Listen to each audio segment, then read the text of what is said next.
Simmons here. Grillo here. Lorick here. Havich here. Kuzikowski here. Aldani here. Seifert here. Chandler here. Excellent. And just for everybody's notice, this is the last Plan Commission meeting of the year, correct, Carrie? Yeah. So congratulations on a good year. Please take a look at the minutes of November 12th.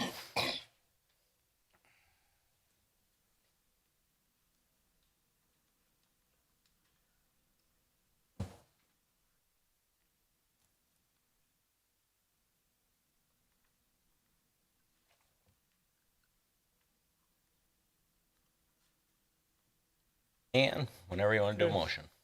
Seifert moves to approve the minutes of November 12th, 2019. Chandler seconds. Roll call. Hannah, aye. Simmons, aye. Grillo, aye. Lorick, aye. Kavich, aye. Kuzikowski, aye. Aldani, aye. Seifert, aye. Chandler, aye. Item 4 is significant common council actions. Carrie? Council approved a resolution approving the Tax Incremental District Number 12 Finance Development Agreement for the Stand Rock project. Mr. Mayor. Thank you, Carrie. 5A is our first public hearing, and it is the comprehensive plan update. So, Carrie? Yes, thank you. As the Plan Commission is aware, staff have been engaged with Houseo Levine Associates since about early spring of 2018, working on a complete update to the comprehensive plan. And we've had a lot of internal staff participation that has informed the draft that is here before you tonight for consideration. We've also had several steering committee meetings, lots of public participation through an online platform called map.social, online surveys. We've conducted in-person interviews, held workshops. There was also a pop-up event at the tree lighting ceremony that was very well attended. We had a lot of good input from that event. And finally, culminating in the open house on October 10th, where we presented the draft, had a couple of input items to incorporate into the plan, again, which is now before you. And as part of your Plan Commission packets, there were some before and after maps that went through district by district, giving you a few highlights of what the changes were per district. These were also provided to the aldermen for the district so that they can get a little bit of a before and after and hopefully get some comments or answer any questions. So if there are any questions from the Plan Commission, I and representatives from Houseo Levine Associates are here to provide them. I'd like to also enter into the record the notice for this public hearing.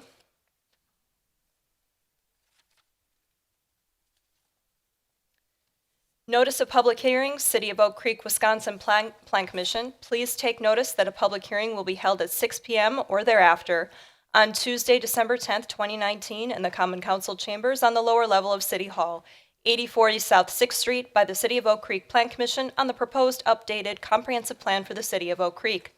The purpose of the public hearing is to gather public input on the proposed amendments to the comprehensive plan. The comprehensive plan is intended to promote public health, safety, and welfare of the City of Oak Creek by effectively guiding long-range growth and development within the City of Oak Creek and its extraterritorial planning jurisdiction. The comprehensive plan includes goals, objectives, and specific projects, policies, and programs to guide decision-making and direct future growth and development for the city for the next 20 years. Wisconsin State Statute 66.1001 defines 9 elements that are required in the comprehensive plan, including issues and opportunities, housing, transportation, utilities and community facilities, agricultural, natural, and cultural resources, economic development, intergovernmental cooperation, land use, and implementation. Proposed updates to the comprehensive plan affect and will replace all sections of the 2020 Vision, a comprehensive plan for the City of Oak Creek adopted April 1st, 2002 as amended. A copy of the proposed update to the comprehensive plan and associated land use map for the City of Oak Creek can be viewed at the Oak Creek City Hall, Department of Community Development, by appointment, 8040 South 6th Street, Monday through Friday between the hours of 7:30 a.m. and 4 p.m. Also online at the submitted websites. Any persons with questions regarding the proposed update to the comprehensive plan may call the Planning Department at 414-766-7000. Written comments may be submitted before the public hearing date to the Director of Community Development, Doug Seymour. All comments will be provided to the City of Oak Creek Plan Commission. dated this 30th day of October 2019. Catherine Reske, Clerk of City of Oak Creek. This is a public hearing.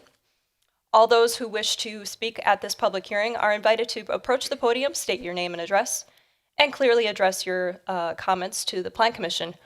Prior to that, I would like to turn it over to Hausia Levine for a brief presentation.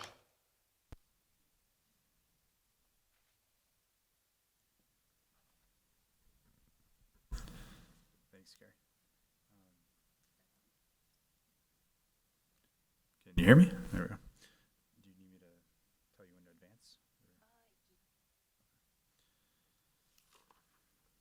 advance? Hello, Brandon Nolan from House Levine Associates. Thanks for having us tonight. As Gary said, we worked with staff and the community over the last year and a half to develop the draft comprehensive plan you have before you. I'm going to spend 10 to 15 minutes walking through kind of content as an overview, not getting too into the weeds on content, hoping you guys have questions for us, with the understanding that this is kind of the start of the public hearing process and we're happy to answer questions at a later date as well. So, as Carrie noted, there's several state requirements that must be met as part of the comprehensive plan process. Really what we're trying to accomplish with this plan is provide a long-term vision for growth and development over the next 20 years. Several elements are required by the state, as Carrie noted, and an overall update of the plan is required every 10 years. Many communities do kind of interim updates as you go, but this is kind of that overhaul, that longer, larger scale update of the plan. Really what this amounts to is the comp plan should be a guiding kind of force as you're looking at considering changes in zoning, changes in subdivision ordinance, looking at other districts and improvement standards, really serving as kind of that way station and looking at kind of how to evaluate proposed amendments to your zoning ordinance in the future.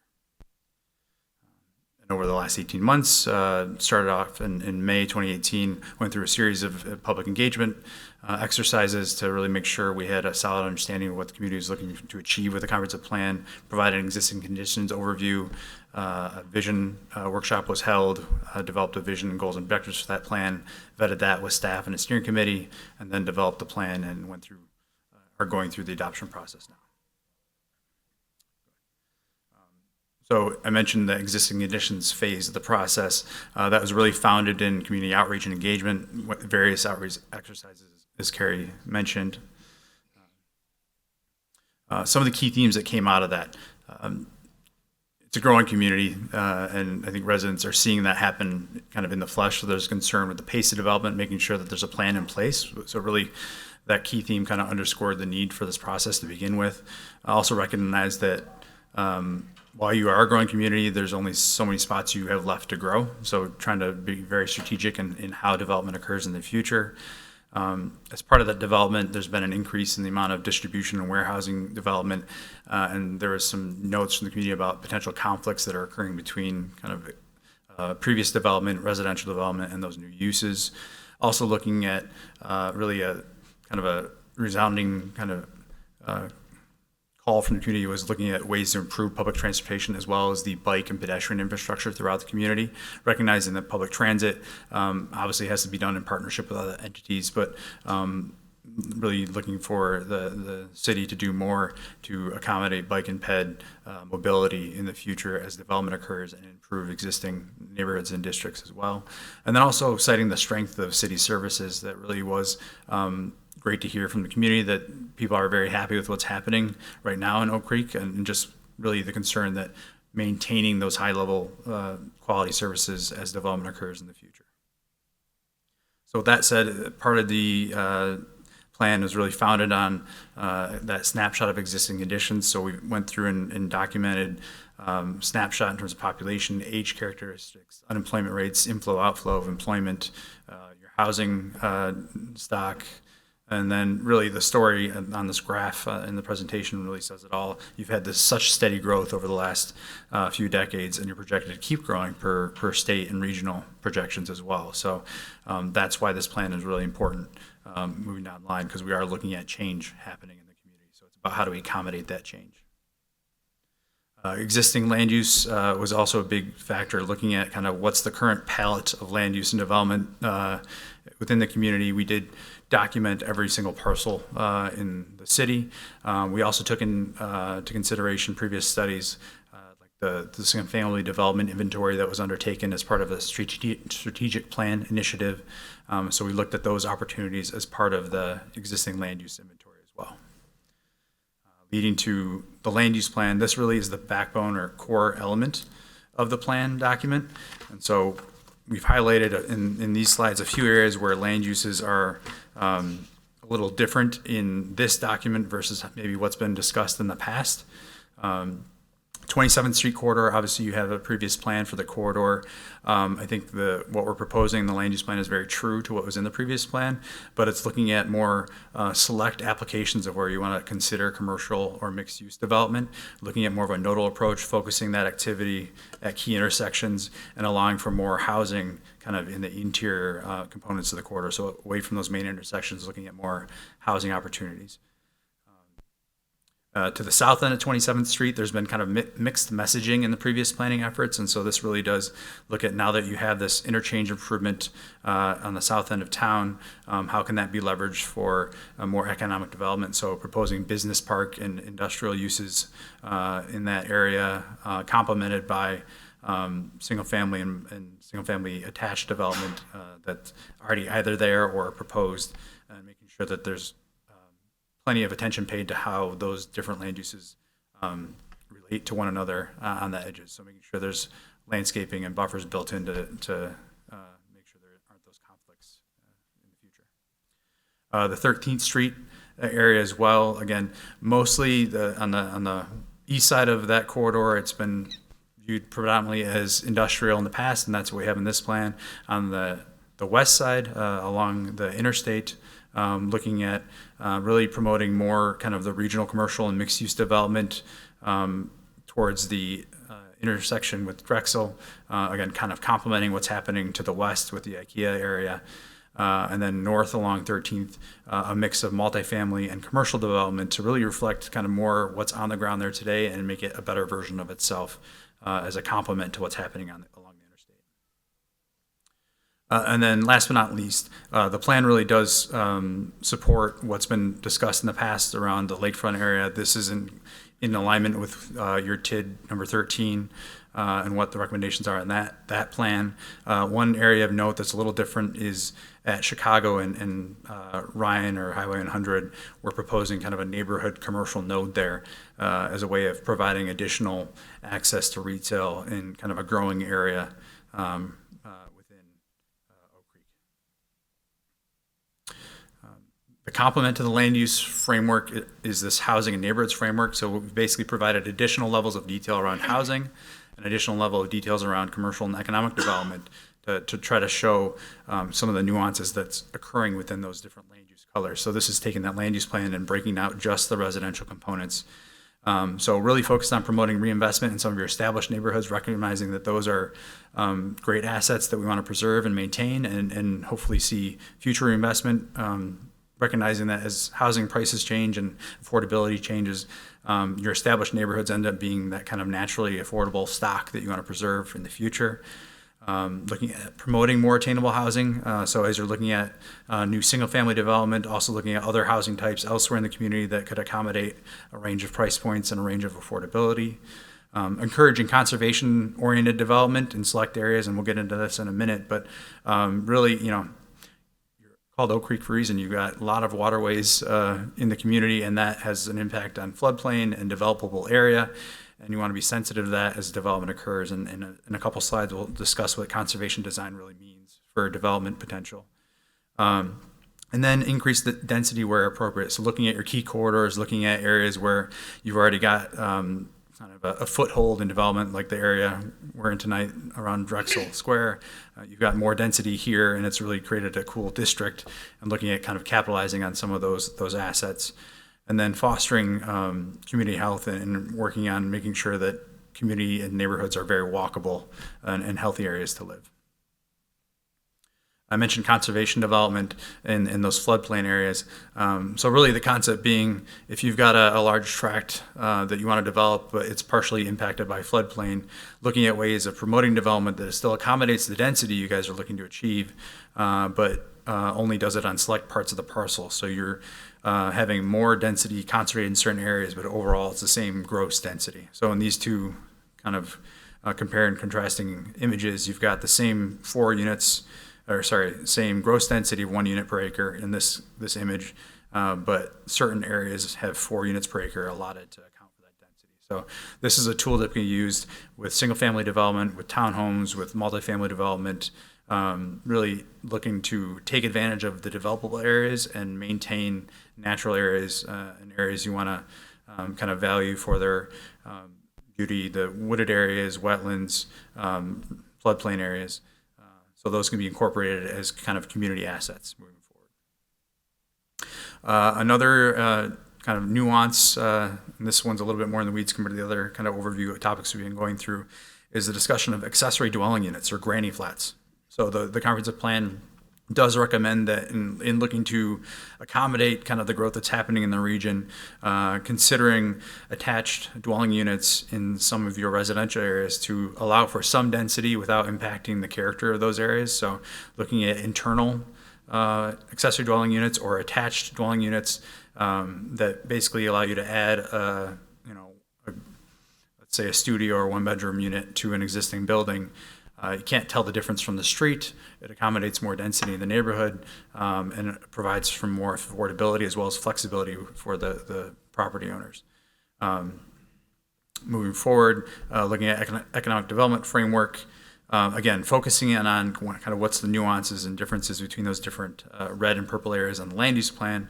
Really, this does kind of focus in on what are those kind of different character areas along the 27th Street corridor, looking at promoting more business park development on the north side of town, recognizing that you've got this established kind of momentum going with the larger scale industrial on the south end of town, and then kind of looking at mixed use development in the lakefront area as well as around Drexel Square. And I should note with the commercial development, that plan really does show a very similar ratio in terms of commercial areas to residential areas as you currently have. So it's kind of maintaining the same level of access to retail and services that the community enjoys now, with more residential development. We're complementing that with additional mixed use and commercial development. The other kind of core elements of the plan deal with transportation, parks and open space, community facilities. The transportation plan really pulls a lot in from the regional long-range transportation plan. The band in red on this map you're seeing is the planned highway development that would provide some additional regional access, that being not an expressway, but kind of providing some additional regional access north-south to complement 94. We're also highlighting potential roadway extensions for local roads as well as collector streets, with an emphasis on kind of maintaining the street grid you have and then complementing it with some additional routes as development occurs. And embracing new technology. As autonomous vehicles come online and become mainstream, it's projected that parking requirements need to be reduced by as much as 40% by the year 2050. So there's going to be a lot of real estate that could be freed up to use for other purposes besides just parking spaces. So looking forward, the city needs to be prepared to have that conversation and figure out how to kind of leverage some of those assets in commercial areas to do something else. And then the complement to that roadway diagram is the active transportation discussion. So this highlights existing transit routes, shows a couple considered extensions to transit routes right now, also highlights several key corridors that should be considered for complete streets, which we'll discuss in a second. And then also shows existing trails and bikeway network as well as proposed kind of connections that would really complete that network and help answer some of the requests from the community for that greater multimodal access throughout the community. I mentioned complete streets. Really, this plan recommends that the city adopt a complete streets ordinance to encourage future development to accommodate multiple modes of transportation on new routes. So those routes we were highlighting in the previous graphic are seen as kind of the routes with the most potential to have those kinds of multimodal infrastructure built into them as they stand now. There's enough right of way and it appears to be a good connection point between other assets. But long term, looking at how do you modify your roadways and encourage multimodal kind of transportation in the future. Parks and Rec, really looking at how do you enhance the network you have. You've got a great resource here with your regional trails and greenway system complemented by local parks in highlighting where residential development is planned to occur per the land use plan. We do identify a few areas where there are some gaps. If residential development were to occur per the land use plan, there'd be needed additional kind of local parks along the 27th Street corridor as well as in the south kind of southern end of the community. You've got a great park system now, but as development occurs, you're going to need to fill some gaps as new housing comes online. And then I mentioned the need to kind of preserve those greenway corridors. We've flagged areas of open space that are within the floodways in this diagram. And then, as you can see, there's a reason those are flagged because you've got wetlands and floodway on multiple areas kind of in the central component of the community. And these layers were used to kind of flag some of those parcels earlier on where we thought conservation design would be most appropriate. As you can see, some of those parcels are flagged in yellow here because those are parcels that are impacted by those various floodplain and wetland layers. And then community facilities, the key theme for this chapter really is about coordination with partner entities, and then again, maintaining service levels as development occurs. So working with the school districts, working with MATSE, working with these different service providers to make sure things get better as development occurs, that there isn't a strain on the system moving forward. And then implementation, very briefly, really it's an action matrix that kind of shows all the recommendations in the plan boiled down into this kind of user-friendly table so you can have a starting point to start mobilizing and operationalizing the plan and implementing various tools and strategies in the plan. So with that, happy to answer questions.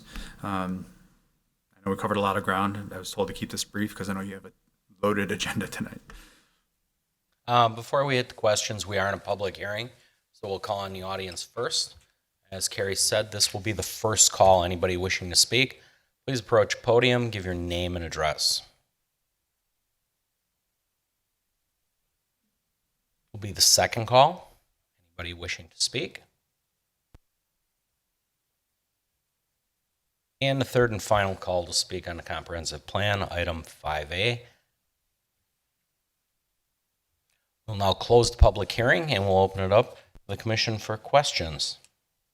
I'd like to start us out. Anybody? Yeah, I have a question dealing with the wetlands and the floodplains. How did you determine, I know we've had our maps listed as such, but how were they, did you update them as far as how they were determined, and did you work with the DNR at all establishing those wetlands? So the wetland and floodway information is all provided through the city, so we were just given the information, whatever the latest resource was that the city had access to. You just took it from what the city had? Yeah. Okay. We did not work with the DNR to update anything. We did not do any floodplain mapping or anything like that. So Fred, the wetlands layer that was provided to Housea Levine is the latest that we have on file that is from DNR sources. Thank you. Christina? Yes, I have a question for you. You have mentioned you have mixed residential and industrial park and agriculture, yet you are working on updating some of the local or arterial or roads to have complete street, adding bike and peds. What are the examples that you're going to be using to mix those two? I just don't understand. To mix, sorry. Complete street was industrial, like if you have kids riding their bike and you have trucks riding on the road, how are you mixing that? Well, and I'll point to the transportation graphic highlights some of those target corridors. You have to start somewhere. So we've highlighted several corridors we think are the best candidates, and I don't believe any of those are going through industrial areas. It does get tricky. I mean, because you don't want to have people sharing a road with a semi truck where you don't need to. So ideally, we're trying to provide a complete network where we can, but it doesn't mean every road gets a complete street. You have to provide kind of quality east-west access, quality north-south access, but it's not going to be every single road. So on the map that you have showed on the intersection of 13, which is Highway V, with Oakwood, for example, you have plenty of industrial parks, and there is the yellow which showing residential. Or there is plenty of trucks yet that was identified as one of the road that will have a complete street. So complete streets, it doesn't always have to be shared within the same pavement. It could be a multi-use path on the side or something that's physically separated as well. I So understand. there's safe access for both users, even though they're seen as a conflict. They're using the same right of way, but they're separated physically. So that's one strategy. In more urban areas, it could be actual hardscape or something physically that's dividing the lanes. But I would imagine along Oakwood in that treatment, you do a physical separation with a path.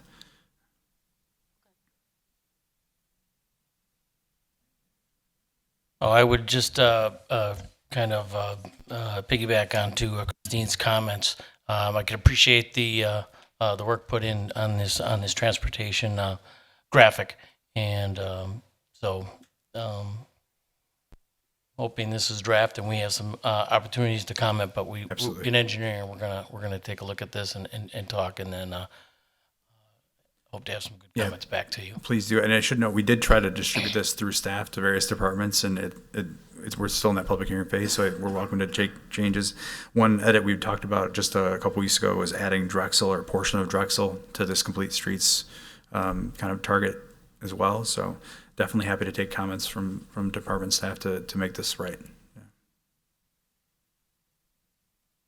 Greg, anything? Don? Could you go to slide 18?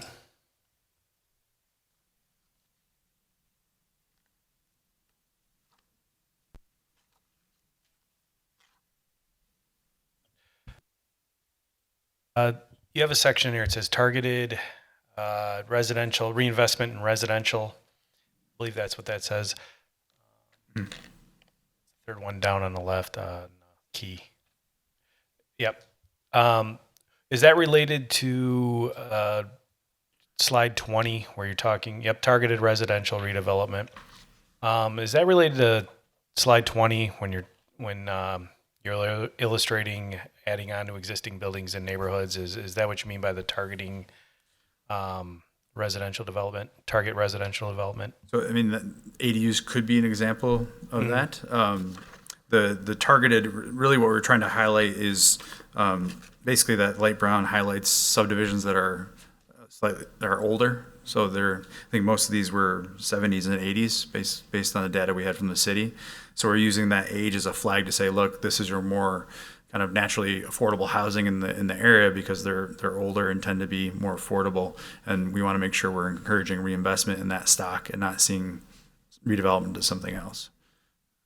Thank you. Chris, anything? I like the thought process and the idea of the complete streets. It's just it just helps you.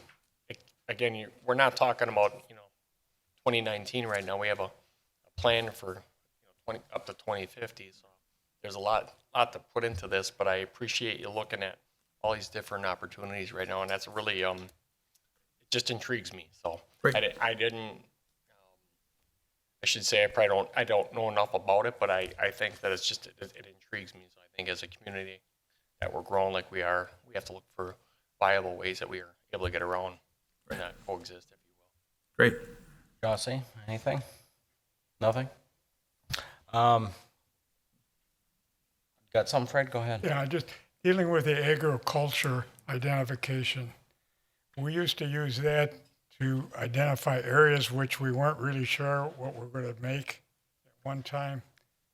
Have we made some major changes with that in the agriculture part and defined them more like residential or business and so forth, rather than putting them into the agriculture section? Fred, maybe I can shed some light on that. And you're correct. Back in the old plan, we used agriculture more as recognizing that there were still areas of Oak Creek that were heavily into agricultural uses, but we also use that as a transitional area to preserve some of the areas for future redevelopment. And probably the most notable actually was Drexel Town Square. And you'll say that, well, that was, when was this agricultural, but even when Delphi ceased operations for a period of time, this was zoned agricultural to allow the community to adapt and kind of reset to focus on the types of usage which were more appropriate. And obviously, it's been very successful in that usage. I think while we don't have that same philosophy in this comprehensive plan, this iteration of the comprehensive plan, we do kind of share that same philosophy, albeit in a different type of a toolkit. I think in branding, we can kind of talk about what those flex areas are. Mm-hmm. And so we know that there's areas along the lakefront and then along the east side of the city that are going to change pretty significantly over the during the life of the plan. And some of these flex designations give the Plan Commission and the Common Council the tools that will allow them to adapt to different market conditions while still preserving kind of the same underlying concepts of the comprehensive plan. So maybe just talk a little bit about flex district. Yeah, and I did gloss over the flex assignment. So in the land use plan, and then it's highlighted in more detail in the housing and employment areas plans as well, but we've identified this flex overlay. So basically the land use plan is putting its best foot forward. Based on the data and the information we have today, we believe that color that's shown on those parcels represents the most likely and most beneficial land use that could be proposed for that site. With that said, if it's got a hatch on top of it, that means it really could go, let's say if we've got a residential designation on a given parcel, it could go to more of a mixed use or commercial designation as well, as long as it's of a certain quality and responds to what's happening in its context. So we try to provide additional detail for each of the flex areas within the housing section, within the commercial employment section as well, to specify kind of what caveats go along with that. So if it is commercial, it has to be of a certain scale or in a certain way to respect the adjacent residential. Or in this area, it's got designated commercial, but multifamily would also be appropriate because it's close to these other assets. So we provide some additional guidance and also flexibility in kind of future considerations that way.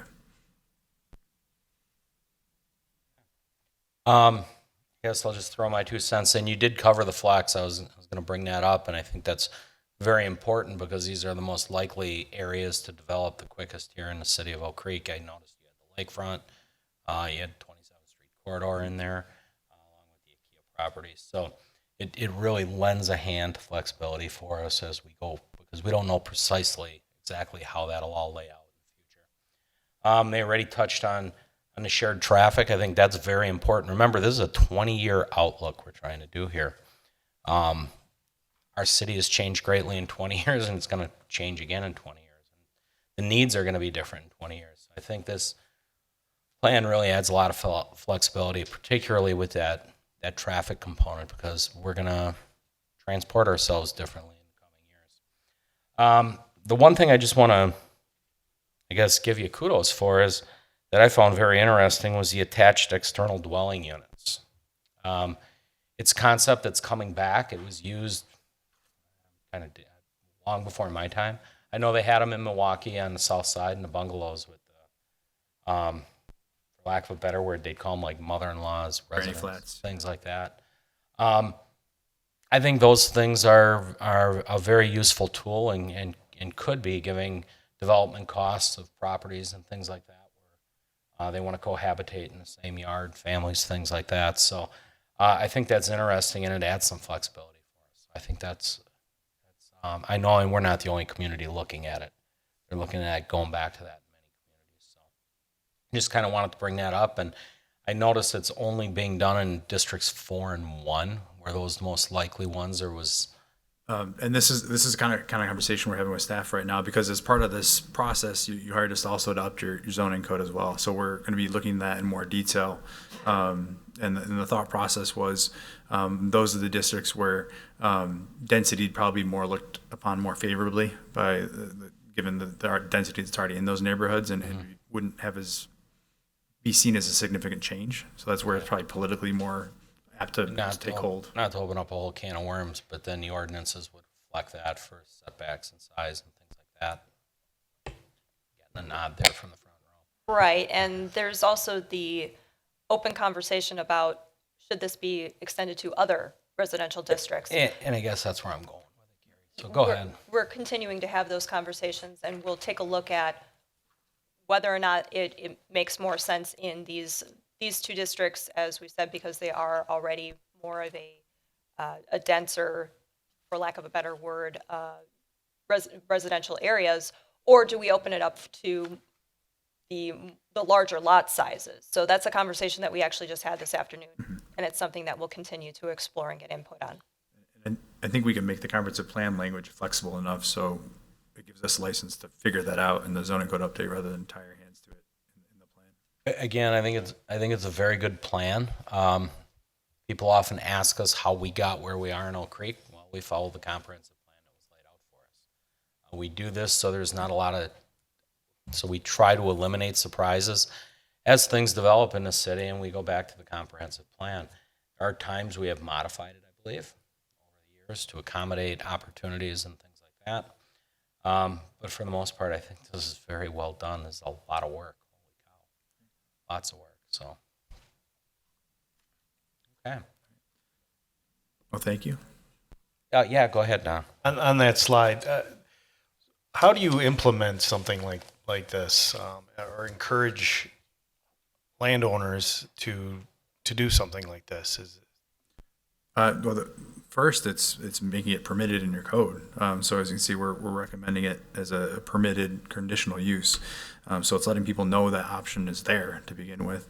And then, as we were kind of alluding to earlier, it's making sure that there's proper standards in place so that it can't be too big or can't be encroach on other people's property. The key to this is making it so the unit's there, but you can't tell it's there. So it's making it so it's seamless within your neighborhood fabric. But really, in terms of how you implement it, it's really permitting it and then educating the community on it. Okay. We had closed out the public hearing, and I guess I didn't address it, but we're really at 6A, and we are considering a resolution to replace the adopted 2020 vision plan. Mr. Mayor? Yes. If I could, I do have the resolution that is available if the Plan Commission wishes to consider it. However, staff is recommending that you hold decision tonight so that we can continue this conversation, allow for some more questions, a little bit more discussion. We will be bringing this back to the Plan Commission on January 14th if you so choose, and we will be asking consultants to come back and answer more questions on January 28th. I think that's very wise advice. What does what does the commission think?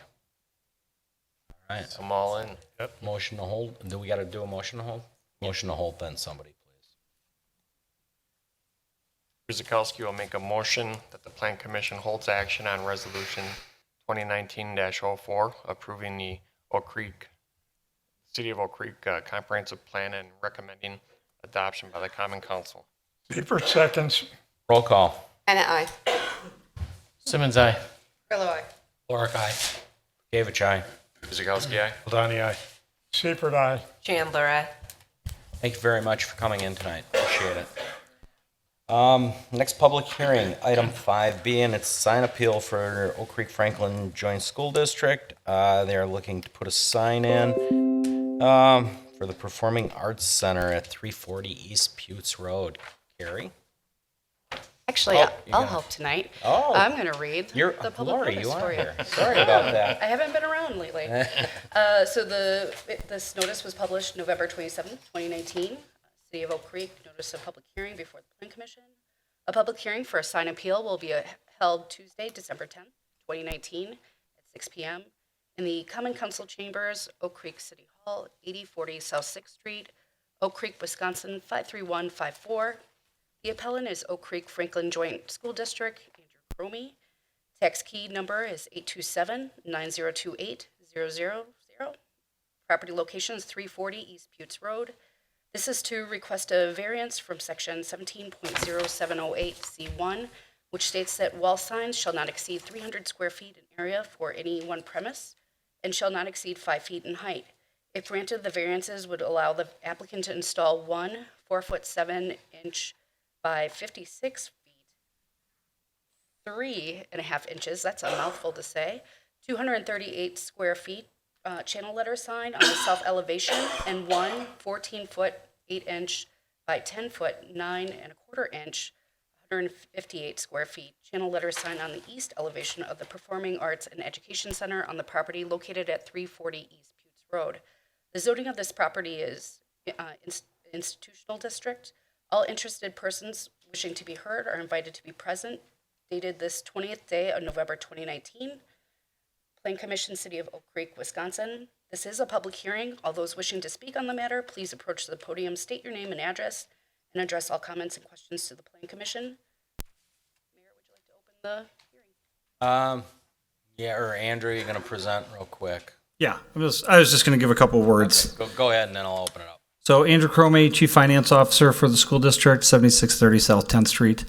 The sign that's being proposed here is for the Performing Arts Education Center, one of the main pieces of the 2018 referendum. Construction is set to begin on this the very first day that school is out. This will be located on the east side of the high school as it currently stands with the technical education wing, essentially in about half of the parking lot that exists there now. The signage variants that we're proposing, you'll see some pictures of it located on the front panel, which would be adjacent to Putes. And then on the fly loft would be a large OC depicting our typical Oak Creek sign that we use for almost everything that's associated with the school district. We really consider this will be the jewel of our school, really our buildings and such, much as you would consider, say, Drexel Town Square to the community. That's how we'll view the Performing Arts Education Center. So we're just looking to put the appropriate signage on the building. Yeah. As Laurie said, this is a public hearing. This will be the first call.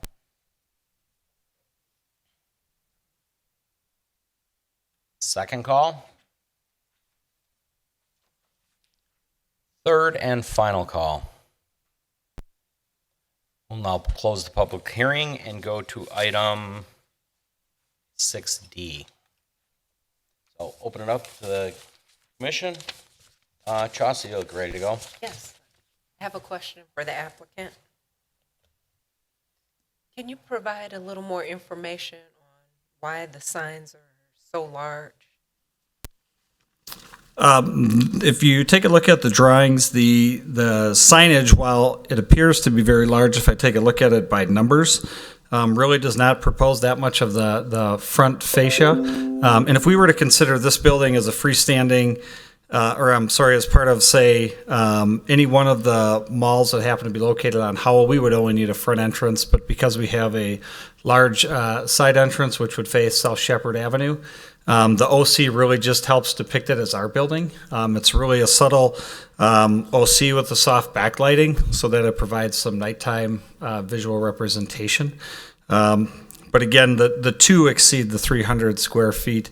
But any one of those in particular is really soft, and the building will be very large just in general to correspond with the size of the high school adjacently. So nothing really overbearing given the size of our high school. Okay, and can you also address the comment that these items are needed to avoid unnecessary hardship? Can you explain that a little bit? Am I missing something on there? I'll have Sharon Gould come up. She is with Nexus Solutions, who is working on this project with us. Good evening, everyone. I would like to address your hardship recommendation. This is an additional, a significant additional amount of square footage that's being added to the building. The main entrance to the building is to the west, and so as far as hardship goes, we look at that as part of wayfinding. And so to be able to assist the community members and public who are going to be using this facility, we would like to help assist them in finding the way to make it to the building and not getting lost around the large campus that the high school is currently sitting on. So the wayfinding is the biggest piece of the hardship that we would propose to solve. Thank you. Okay. Anyone else with questions? Don? Nothing? Fred? Yeah, do we have signage on the west side of the high school? We do. We have a front entrance sign that sits as a kiosk type of sign located along the entrance. And I believe we have an OC located on it at some point. And then possibly a small Oak Creek High School sign, but nothing of significance other than the road sign that's adjacent to the entrance to the parking lot. Chris, anything? I think this is adequate, and I think it looks good. Greg? I agree. I have no concerns. The size looks appropriate for the size of the building. The main signage looks no different than some other performing arts centers in the area. So. Mike? I would agree with I think the renderings here give it a good scale on what the finished product's going to look like, and I think it looks really good. And even in particular, the really tall OC on the east side of the building. When you think about what is on the other side, there's the parking, and then there's the fields, the playing fields that are being constructed now. So not like you're going to be looking up at this OC real close. It's going to be kind of off in the distance. So I think that it really doesn't cause me any concerns. No, I'll put my 2 cents in. It's going to be a landmark building. It's going to stand out there. It's really going to anchor that whole school campus, because let's be serious, it is a campus at this point. I actually would almost opt for an OC on the west side, to tell you the truth, too. But it looks good. And I know we're not talking about this right here, but will the rooftop units ever be screened? In the depictions, they show the rooftop units sticking up. Just wondering if there'll be a parapet or a screen around that, but that's a different topic. So, other than that, I think it looks good. All right. There'd be motion on 6D.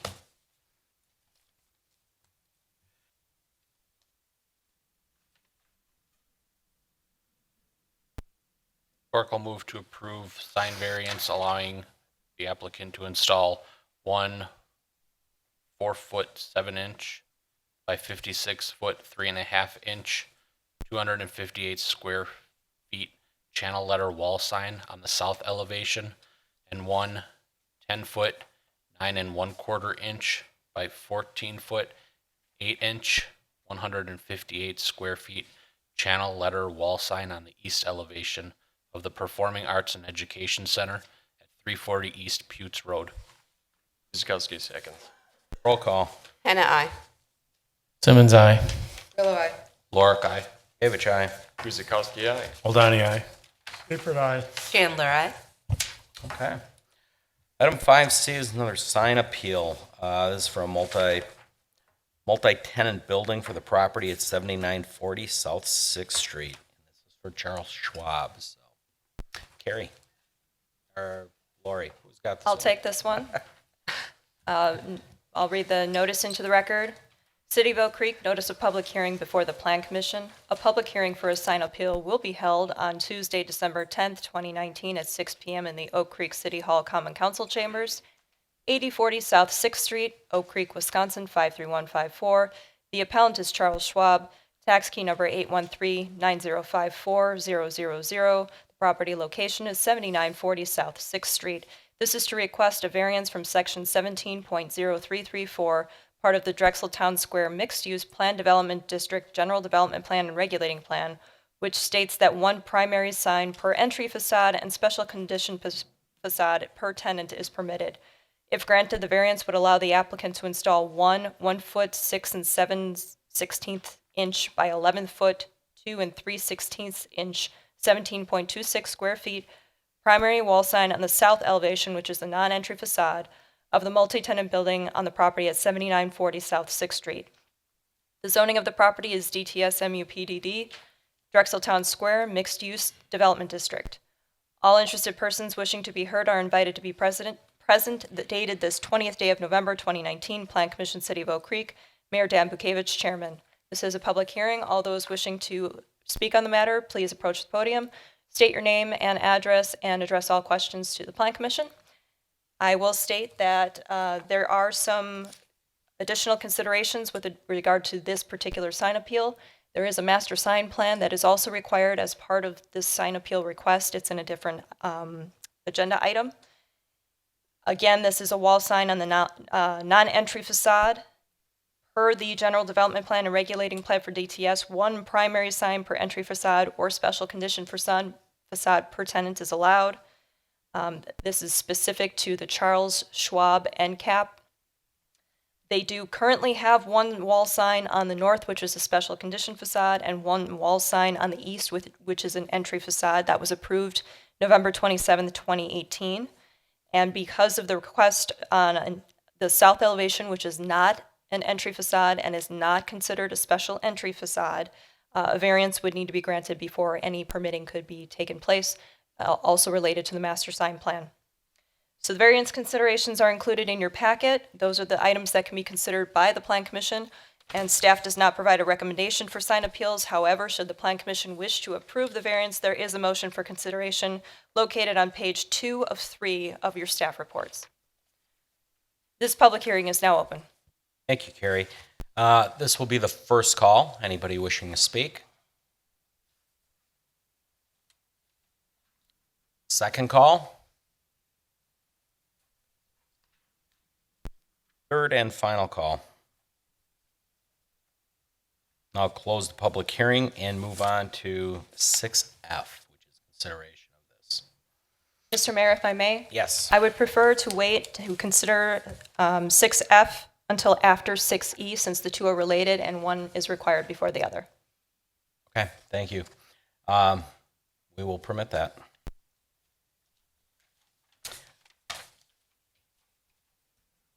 So let's move on to, let's go to 6E. Let's go a little bit out. We'll go 6E, 6F, and we'll be done with those. 6E, it is a review of a proposed master sign plan for the amendment for the Charles Schwab multi-tenant at 7940 South 6. Carrie? So I can explain this rather quickly. When the B5 building, or 7960 South 6th Street, 7940, sorry, when that was constructed and a master sign plan was presented to the Plan Commission back in 2017, there were 4 tenants that were part of the building. The interior build-out allows for up to 5 tenants, so we do need to amend the master sign plan to show 5 tenants that are allowed on the master sign plan before we can approve any additional signage. That's one part of this. And again, this is related to Charles Schwab. This allows the additional signage on the south elevation. So if it's in the master sign plan, then we can also consider that as part of the sign appeal for the non-entry facade component. So the recommendation is for approval. There is a suggested motion in your Plan Commission packets. Pretty clear with that, why we're doing E makes complete sense. So if somebody'd like to move on E, I can get a staff. Guzikowski will make a motion. The Plan Commission approves the amendments to the master sign plan submitted by Rayad Arfayat, Charles Schwab. Is that right on the spelling there, name? Maybe not. For a multi-tenant building at 7940 South 6th Street. Seifert seconds. Roll call. Anna, I. Simmons, aye. Grillo, aye. Laura Guy. David Chai? Guzikowski. Aldani, aye. Seifert, aye. Chandler, aye. That will get us to sign F, and that is consideration of that public hearing. So, open up for questions from the commission. I do have a question for Carrie. Since we approved 6E, is this still a variance? What 6E allows is for you to consider an additional wall sign for another tenant. That's required regardless of whether or not there's an appeal, because it went from 4 tenants in the building to 5. So the master sign plan is required regardless. The sign appeal is specific to the Charles Schwab tenant space, which is a consideration of an additional sign on a non-entry facade. That does require a variance. Thank you. And I do have a question for the applicant.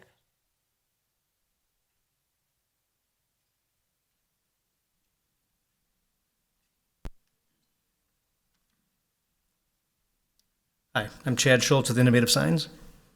Can you provide a little more information on what's the need for adding this additional sign on the south elevation since there's no entrance on the side? Sure, I guess in the request for variance, the south elevation is the primary facade of the building, and it's the facade the clients see when entering the parking lot. So I guess that's the main reason to direct clients to that end of the building. Thank you. Nothing from Christina, nothing. I was just going to say I don't have an issue with it. I believe all the other tenants have a sign on that side of the building. So you'd see it coming into the parking lot, although you might not enter right there. Correct. You can't see the other two signs from the parking lot, is that correct? Oh, And you wouldn't. You can't see the east elevation until you're on the east side of the parking lot. So Chris? I don't have a problem with it. Don? I have no issues. Fred? No. Want to say anything else? No, your front entrance is on the east side, correct? You enter the building through the east? Yeah, that's Yeah, true. that's what I'm I with the think. sign company, so I'm not exactly No, sure on that, that, but yeah. I, from memory, that's what I'm thinking. And Yeah, I think this there's- is totally appropriate. It's an odd situation, but it's an end cap, so Yes, I'm Miss- good with it. Mr. Mayor, the entrance is on the east elevation. The north entry, or the north facade does have a door, but it's a service access door, so it's not intended for customer access. So, okay. Motion on 6F then. Oldani moves that the Plan Commission approves a sign variance allowing the installation of 1 foot and 6 7/16 by 11 foot 2 and 13/16 inch channel letter wall sign on the south elevation of Suite 105 in the multi-tenant building located at 7940 South 6th Street. Chandler seconds. Roll call. Anna, aye. Simmons, aye. Grillo, aye. Ulrich, aye. Gavich, aye. Guzekowski, aye. Oldani, aye. Seifert, aye. Chandler, aye. Okay, and that takes us back to 6B, correct? And that is a zoning text amendment consideration. It actually allows for the conference convention centers in a B6 interchange regional retail district. You got that one, Doug, or is I do. Carrie I'm taking gonna it? I'm gonna give Carrie and Lori a break here being such a long Right. agenda. In addition, it's really kind of an exciting time for the city. For those of you who weren't aware of the partnership that the city has formed with respect to some development that's taking place in the Creekside Crossing Marketplace. We'll talk about that a little bit later. But the first item, and this is really taking a look at this within the context of two different items dealing with the same property, the same development. The first item is that Walden Oak Creek LLC, the owner of the property, is requesting that the text of our municipal code be amended to allow for this type of development within the Creekside Crossing Marketplace. Creekside Crossing is a proposed PUD, and that's the next item on your agenda for rezoning a PUD, just south of IKEA, on north of Drexel Avenue, west of the interstate. The development as proposed would include a mix of different uses, including lodging, hospitality, entertainment, and destination retail uses, as well as multifamily development, which was appropriate in scope and design to really the mixed use nature of this. And as plans progress, you'll see that it's really going to be a true destination retail with a mix of uses in there. Something that I think that the city will be proud of the partnership that it's undertaken with the development community here. So the original B6 Interchange Regional Retail District was created in 2016 in support of the IKEA development to the north and the surrounding properties. So the bulk of these properties actually were zoned B6 Interchange Regional Retail. Although you'll also recall that some of these properties on the south end of the development were residential remnants, and for the most part, with the exception of two residential properties, actually one owner on the south side of Drexel Avenue right now, have been all acquired by the applicant, and they're looking for that to be incorporated into the B6 zoning district. One other thing of note, on the southwest corner of the property at the northeast corner of the interchange of IKEA and Drexel Avenue, the city had actually had that as part of a stormwater management project, again, in conjunction with the development of IKEA Way. And that was actually zoned I-1 institutional in recognition of the nature that was being used for. Since that improvement has been put in, that land has been dedicated back to the city as part of the right-of-way for IKEA Way and Drexel Avenue. The remnant of that parcel was returned to Walden Oak Creek LLC, and it just retained its institutional zoning that is being requested to be folded back into the B6 regional retail. Again, that's the second part of the request, but we'll just wanted to give that to you for context. So really, what is this text amendment? It is changing the code, actually just clarifying the code to allow for conference centers as a permitted use. I mean, typically we associate certain things with hotels as kind of associated uses, and we just want to be very, very clear and clarify that we are allowing a conference center as part of this. Also, as part of that, it would change hotels and multifamily dwellings from conditional uses in that zoning district to permitted uses. It would also clarify some language relating to control and ownership of lands within a PUD specific to this district as well. So, I mean, specifically as we go through there, you can kind of see these sections. It allows, again, hotels, including all uses and services incidental thereto, such as restaurants, bars, fitness facilities, and meeting rooms. Allows for coffee shops, including drive-in or drive-through facilities. Important distinction there. It's not offering a carte blanche for any drive-through facilities here. It's only related to coffee shops and only if they have indoor dining areas. Allows multifamily dwelling units of up to 50 units an acre per net acre, provided that any of those multi-buildings of 20 units or more be at least 3 stories in height and shall have at least one other use other than dwelling units on a first floor building. So not going to be your typical multifamily. It's going to be something very similar in terms of the uses and the way it's laid out with the ground floor retail, other types of uses perhaps incident to the multifamily use in a vertical mixed use building. So not, you wouldn't see a traditional multifamily development going here. It'd be something more akin to the mixed use development that you see in Drexel Town Square. Specifies again, conference centers and banquet halls as permitted uses. Specifically calls out grocery stores, neighborhood food stores, and sporting goods stores, although there's nothing specific proposed at this point in time. It allows the flexibility to pursue those types of uses. Also would permit family entertainment centers such as indoor amusement parks, indoor theme parks, play zones, indoor mini golf courses, bowling alleys, and family fun centers. Remember, we're trying to work with our partners to create a destination retail environment in this area, and those types of entertainment uses are totally appropriate within the context of what we're trying to create with our partners. This proposed text amendment also, I mean, you would need to, if the commission supported the proposed changes to the code, they could do so in a motion to recommend approval of this to the Common Council.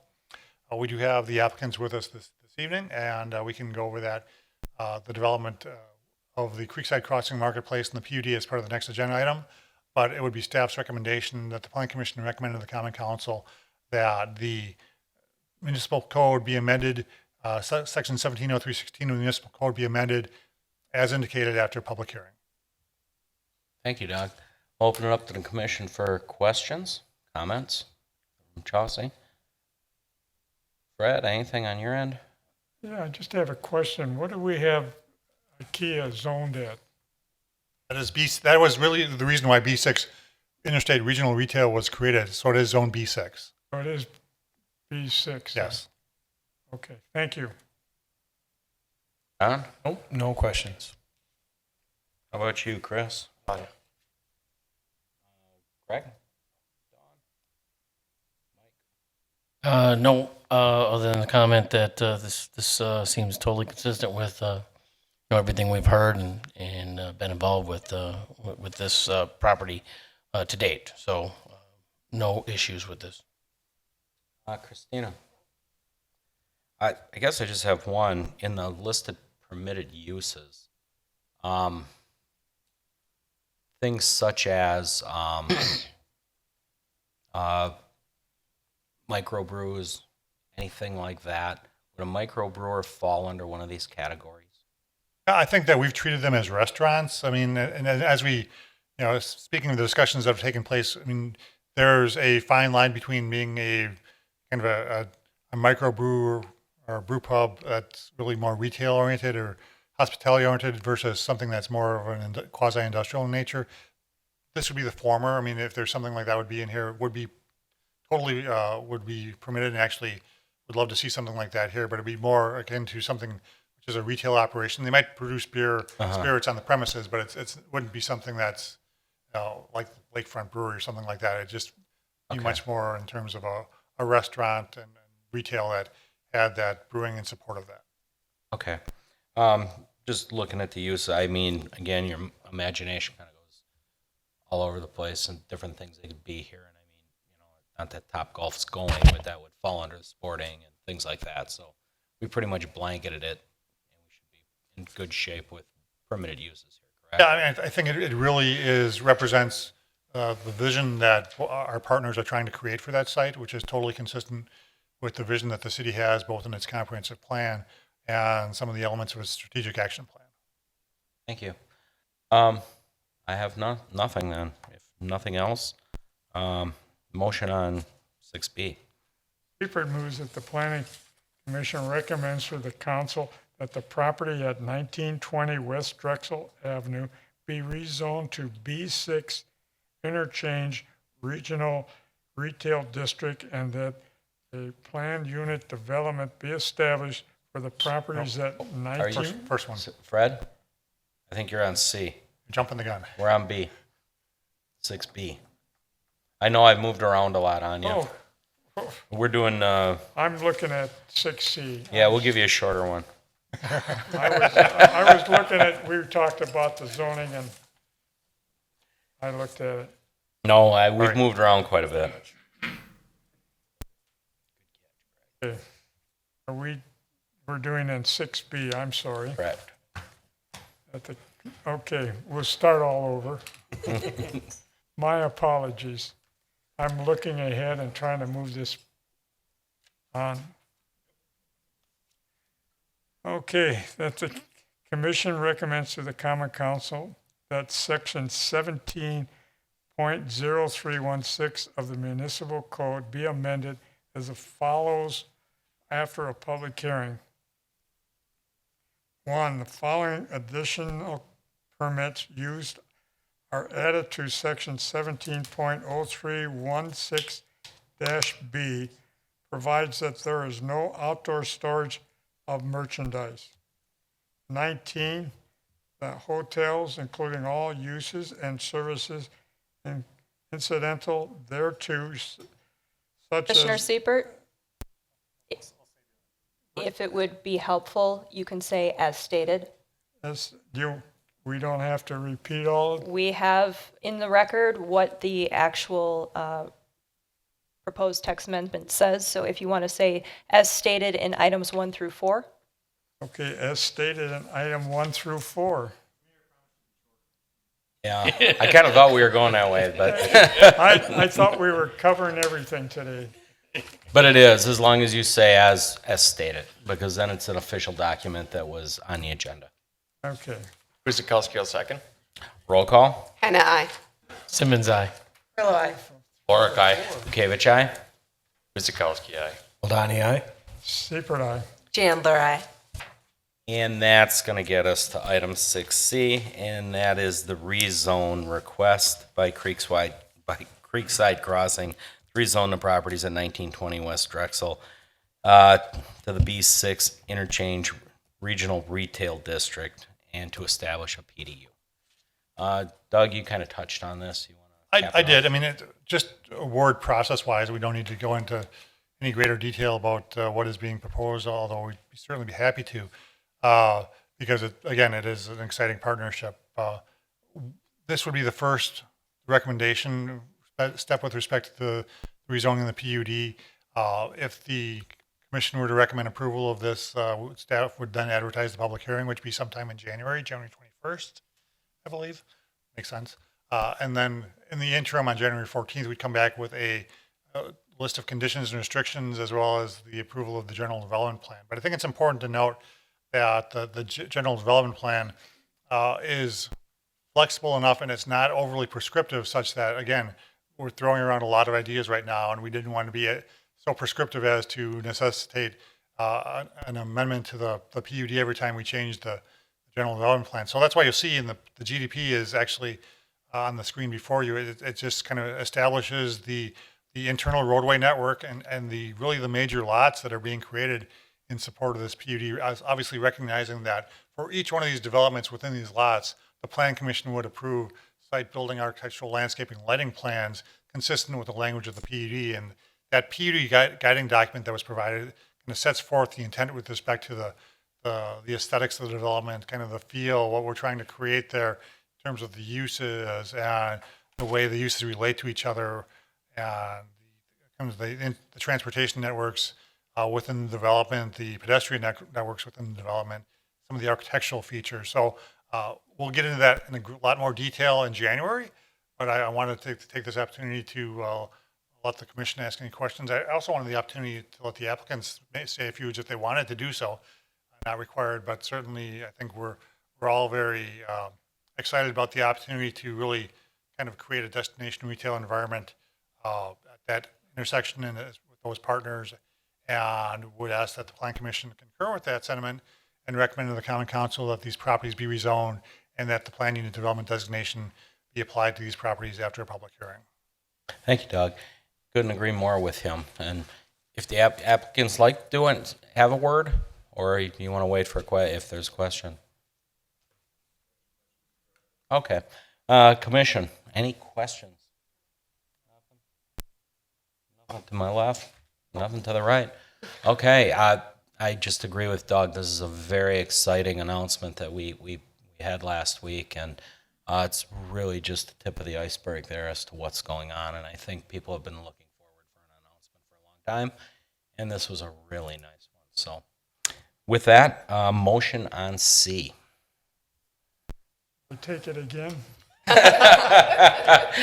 You are a brave man. Go right ahead. Okay, I made the mistake before, but we'll correct it now. Seifert moves that the Planning Commission recommends to the council that the property at 1920 West Drexel Avenue be rezoned to B6 Interchange Regional Retail District, and that the planned unit development be established for the properties at 1920, 1900, 1850, 1848, 1816, 1800, 1750, and 1700 West Drexel Avenue and 77 South Kia Way after a public hearing. 7700 South Kia Way. Donnie seconds. Roll call. Hannah, aye. Simmons, aye. Grillo, aye. Lorick, aye. David Chai. Guzikowski. Donnie, aye. Seifert, aye. Chandler, aye. It's going to get us back on track. We're going to go to 6G, and it's a review of final subdivision plat for Eastbrook Preserve over at 9349 South Nicholson Road. Gary? The proposal before the Plan Commission is the final plat for what is known as Addition Number 1, also known as Phase 2 of the Eastbrook Preserve subdivision. And on the screen right now is showing that second phase. Phase 1 was completed with a final plat approved in January of this year. Addition Number 1 includes 37 new single-family residential lots ranging in size from 12,000 square feet to 25,000 square feet. There are also 4 outlots providing stormwater infrastructure and also for some preservation of wetland areas. Plan commissioners may recall that this was also subject to a rezone earlier this year, and that was to allow some of these lots to have the flood fringe designation removed, and that was following a FEMA approval of a letter of map revision. Included in this phase, South Arbor Creek Drive has been extended north from Phase 1 to meet with East Arbor Creek Drive, which terminates at Nicholson Road, as you can see at the north part here. Hickory Creek Court is a new public road that intersects with South Arbor Creek Drive to provide access west to the additional lots. It also terminates in a cul-de-sac to the west. Arbor Creek Court is a new public street that provides additional access to lots 55 through 57 and the property at 9025 South Nicholson Road. That was part of a requirement at the preliminary plat phase. Drainage, utility, and vision corner easements, a landscape easement at the northeast corner of Lot 59, a temporary cul-de-sac easement on the northwest portion of Lot 59 are also shown. Setbacks to protective areas, which are included as wetlands, are for outlots 9 and 10 and lot 62. There was a comment from the water and sewer utility that easements need to be included on the plat. However, there is a question as to whether or not there are actually utilities in this phase of the development, so that'll have to be clarified prior to recording. If the Plan Commission is satisfied with the final plat, there is a suggested motion that the Plan Commission recommends to the Common Council that the final plat for Eastbrook Preserve Phase 1, submitted by Wolf Korndorfer, Eastbrook LLC, be approved subject to conditions 1 through 3. Mr. Mayor. Thank you, Carrie. Any questions concerning the final plat? And Mr. Mayor, if I can correct myself, Yes. it should be Phase 2.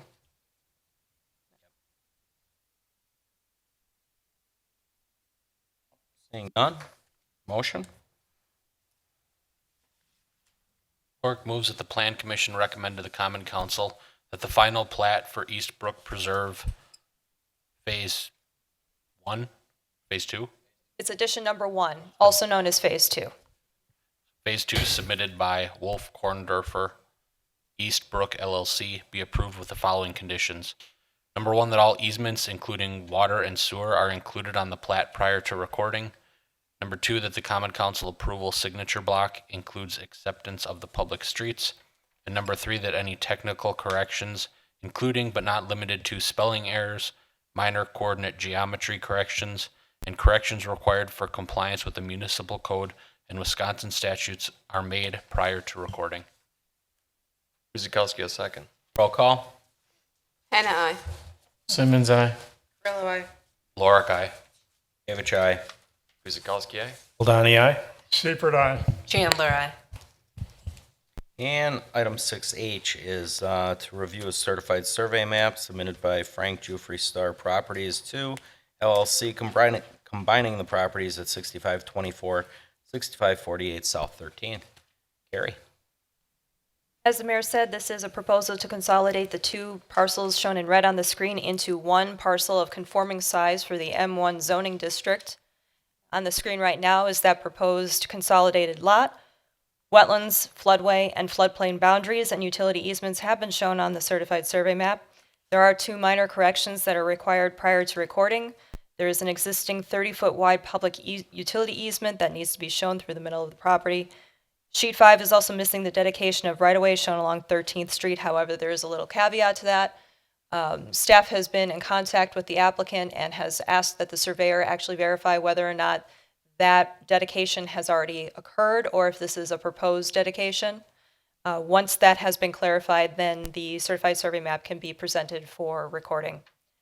If the Plan Commission is satisfied with the proposed certified survey map, there is a suggested motion that the Plan Commission recommends to the Common Council that the certified survey map submitted by Frank Jufrey, Star Properties 2 LLC, for the properties at 6524 and 6548 South 13th Street be approved, subject to conditions 1 through 3. Mr. Mayor. Thank you, Carrie. Questions concerning the properties? Seeing none? Motion. Ladani moves that the Plan Commission recommends to the Common Council that the certified survey map submitted by Frank Jufrey, Star Properties 2 LLC for the properties at 6524 and 6548 South 13th Street be approved by the following with the following conditions. Can we go as an as stated on that? If you wouldn't mind just stating them, please. That all easements, including public utility easements, are included on the CSM prior to recording, that the Common Council approval signature block includes acceptance of the dedication of right-of-way, that all technical corrections, including but not limited to spelling errors, minor coordinate geometry corrections, and corrections required for compliance with the municipal code and Wisconsin statutes are made prior to recording. Seifert, seconds. Roll call. Hannah, aye. Simmons, aye. Grillo, aye. Lorick, aye. Bukavich, aye. Eldani, aye. Seifert, aye. Chandler, aye. Okay. Moving right along, 6I, Review site, landscape, and related plans submitted by Frank Jufrey Star Properties 2 LLC for the expansion of a parking lot at 6524, 6548 South 13th. Carrie? Yes, thank you to Commissioner Aldani for reading out all of the conditions for the previous item. This proposal is for modifications and expansion to parking areas on that proposed property. These are the existing conditions of the property shown consolidated, and this is part of the plan to improve and expand that parking area. Now, plan commissioners may recall that there was a conditional use permit approved for these properties in April of this year. That allowed for a contractor's yard with outdoor storage in specific areas, and this site plan is showing where those areas are going to be. There's currently informal parking on the west side of the building, and there's a combination of concrete and gravel on the east side of the building. The proposal would remove the existing pavement and gravel on both sides and replace with paved parking areas. That replaced pavement area on the west side of the building would incorporate 10 striped stalls. However, the proposed plans on the east side, while they do show pavement, do not actually incorporate any striping. It's just a paved area for an undefined future user. Staff is recommending that that area be striped. The contractor's yard approval did show parking for trailers and trucks, and we think that should be programmed. That allows for the outdoor storage and the trailer parking to be consolidated in one specific area. Wetlands, as shown, will be protected during the development. There is a landscape plan that has been proposed. However, it is missing some details, including the heights of the plants at maturity, species, basically the details for the proposed plants. It does also include that wetland areas would be preserved. It might be a little bit of a change that we would be requiring to say that those wetlands would be remaining as is. That does count toward the landscape requirements for any retained landscaping on the property. Floodplain lines have also been included on the plans. However, there is a minor discrepancy that needs to be resolved prior to submission of paving permits. It's not anything that's going to affect the proposal at all. It's just something that needs to be corrected to show as correct what is current. There is an existing driveway that's shown on the north. It does kind of go to that utility box or that shed that's on the north side of the property.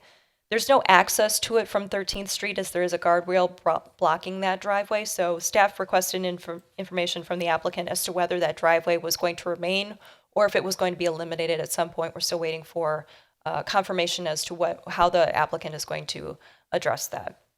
If the Plan Commission is satisfied with the plans as proposed, there is a suggested motion that the Plan Commission approves the site plan submitted by Frank Jufrey, Star Properties 2 LLC, for the properties at 6524 and 6548 South 13th Street, subject to conditions 1 through 4. And if there is a requirement by the Plan Commission to add a striping requirement, we suggest that as condition 5. Mr. Mayor. Thank you, Carrie. We'll open it up to the commission. Chauncey? I do have a question for the applicant.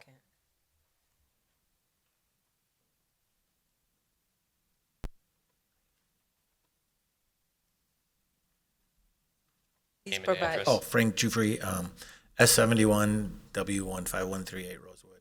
Thank you. Can you provide a little more information on the reasons for expanding the existing parking area? It's just all broken up concrete. It was a salvage yard before, and it's a little rough. And I think everyone said that's what we should do. So. Thank you. Mike? Just a follow-up to that. Now, on sheet C3, we see the proposed asphalted areas, and yet there are areas where, like you had mentioned, the broken up concrete and the gravel. What is happening with that? I see you do have some areas that are designated as proposed grass, like a filtering strip, but what is the plan then? I'm assuming where that existing broken up concrete and gravel is, that will be removed, and is that going to be a grassed area? In the front or the back? Like in the front of the building, west side of the building, there's kind of a large area, and Carrie had mentioned that asphalt area up at the far northwest corner. I'm assuming that's all being removed, and then is that going to be restored to grass, or what is the plan there? It's the parking lot in the front isn't that bad. It's in the back that's really bad. The front we're not allowed to use as storage anyway. So the reason why we put the new driveway in it and the front parking for cars was just to make it nicer, show better, maybe get a tenant. We still don't have a tenant. So the front open area is just going to be left alone. The back was where it was a little more broken up and destroyed. That's why we're replacing it. Thank you. Was the guardrail, you had a question on the driveway, Carrie? Has that been answered yet from? Mr. Dufree, do you know if that driveway on the north is going to remain? I don't really look at it as a driveway. I don't think there's even a curb cut there. I don't think right now. Is there? Do you know?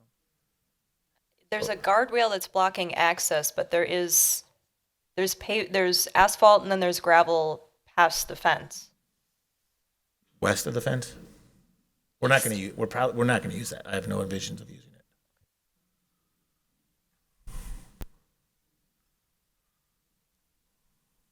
Answer your question, Chris? Yes. What about the parking stripes? How many stalls? Is there any concerns about how many stalls? Do we need to note this?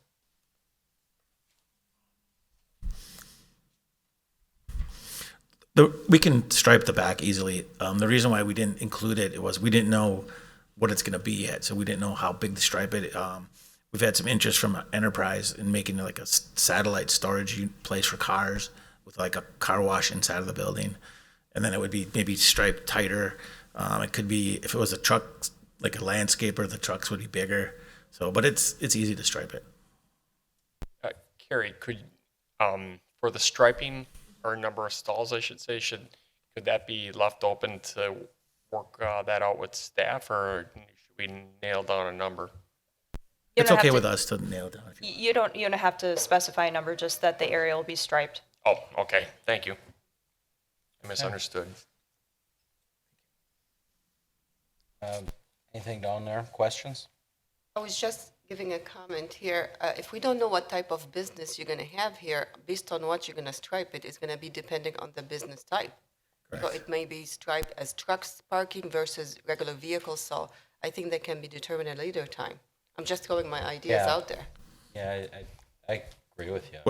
I mean, striping's like $300 or $400. So Yeah, it's easier. it's not Not a big deal. it's not the important. Yeah, the important part is that it is striped, not that, what the configuration is, but especially as, as we were dealing with conditional use permit here, it's much easier for the city to, and the owner to really regulate what happens on there if there's a designated spot for each vehicle and what have you. So, the configuration, obviously it has to meet code, but it's not as important as the fact that it's organized. There's a distinct plan in place for the outdoor storage that's allowed by the CUP. You want the 10 that's shown. Anything to my right? Don? Fred? Jossie? Okay.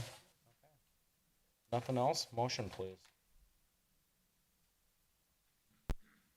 Clerk moves that the Plan Commission approve the site plan submitted by Frank Jufries, Star Properties 2 LLC for the properties at 6524 and 6548 South 13th Street with the following conditions. Number 1, that all relevant code requirements remain in effect. Number 2, that the landscape plan is revised to include all requirements of section 17.1010.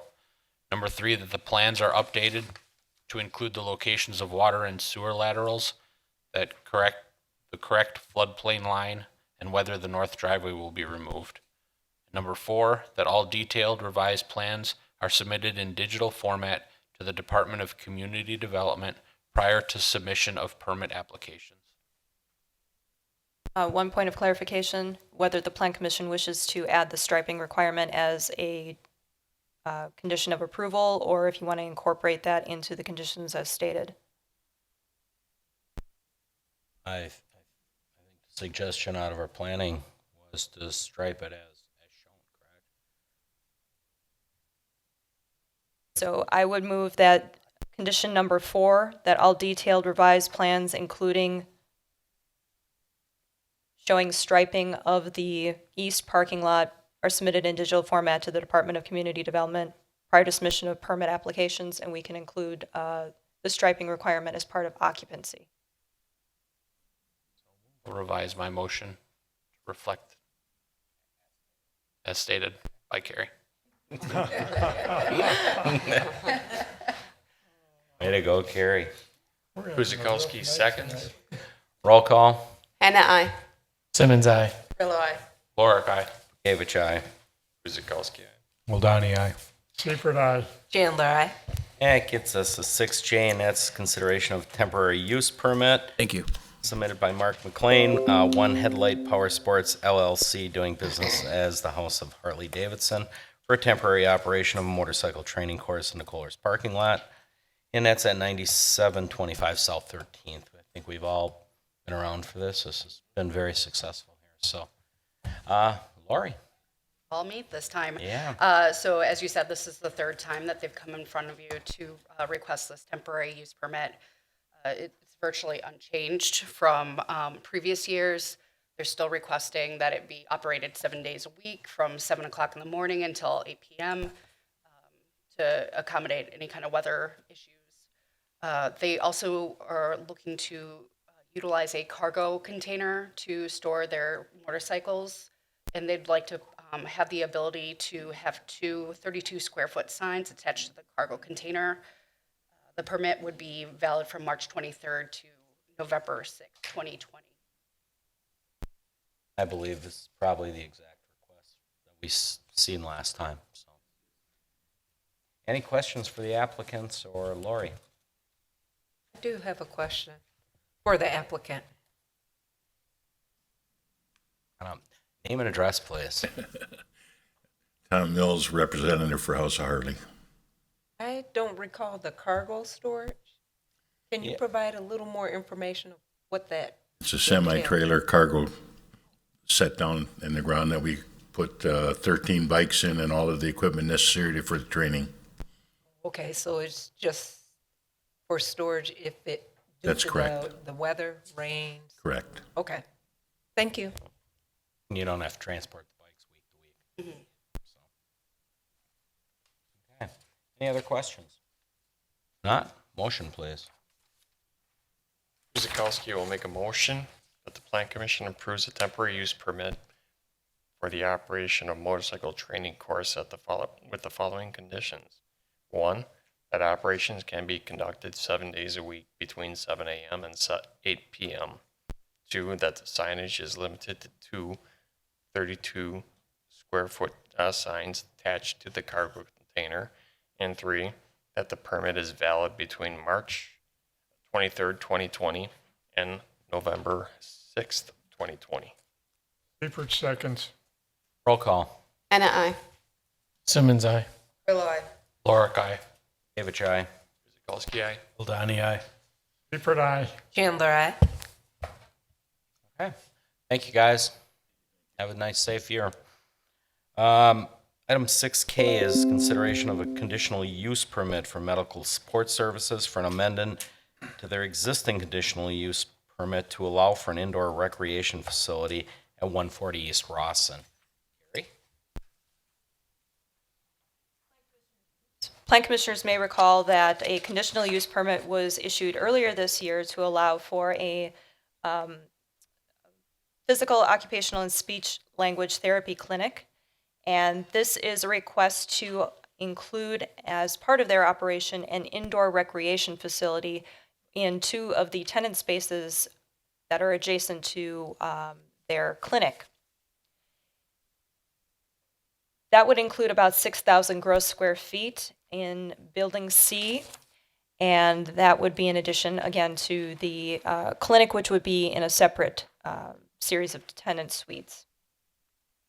The gym services that would be provided include open play, classes, birthday parties, support group meetings, teen workout areas, and summer camps.